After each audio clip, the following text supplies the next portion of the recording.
Hello. ഈയിടെയായിട്ട് കുറേ അധികം കേൾക്കുന്ന കാര്യം അല്ലെങ്കിൽ ലഭിക്കുന്ന കംപ്ലൈൻ്റ് ആണ് നമ്മളുടെ പാസ്പോർട്ട് UAE-യിൽ അവരുടെ എംപ്ലോയർ അല്ലെങ്കിൽ സ്പോൺസർ പിടിച്ചു വെക്കുന്നു എന്നുള്ളൊരു കാര്യം. ആദ്യം തന്നെ നിങ്ങൾ മനസ്സിലാക്കുക, നമ്മളുടെ പാസ്പോർട്ട് പിടിച്ചു വെക്കാൻ ഒരു എംപ്ലോയറിനും സ്പോൺസറിനും റൈറ്റ് ഇല്ല. അങ്ങനെ പിടിച്ചു വെച്ചാൽ അത് ഇല്ലീഗലാണ്. ഇനി ഇവിടെ ജോലി ചെയ്യുന്നവരായിക്കോട്ടെ, ജോലി അന്വേഷിച്ച് വരുന്നവരായിക്കോട്ടെ, നമ്മളുടെ പാസ്പോർട്ട് വിസ റിന്യൂ ചെയ്യാനോ ക്യാൻസൽ ചെയ്യാനോ ഇഷ്യൂ ചെയ്യാനോ ഒക്കെ നമ്മളുടെ കയ്യിൽ നിന്ന് വാങ്ങിക്കാം.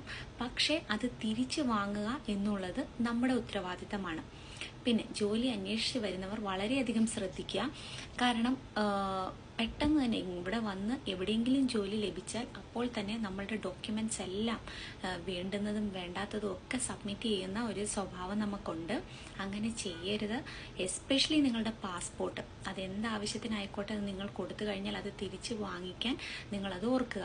കൂടാതെ ഇനി അങ്ങനെ നിങ്ങളുടെ പാസ്പോർട്ട് പിടിച്ചു വെക്കുകയാണ് എന്നുണ്ടെങ്കിൽ ദുബായ് കോർട്ടിൽ കംപ്ലൈൻറ്റ് നമുക്ക് രജിസ്റ്റർ ചെയ്യാം. അത് തിരിച്ച് വാങ്ങിക്കാൻ പറ്റും.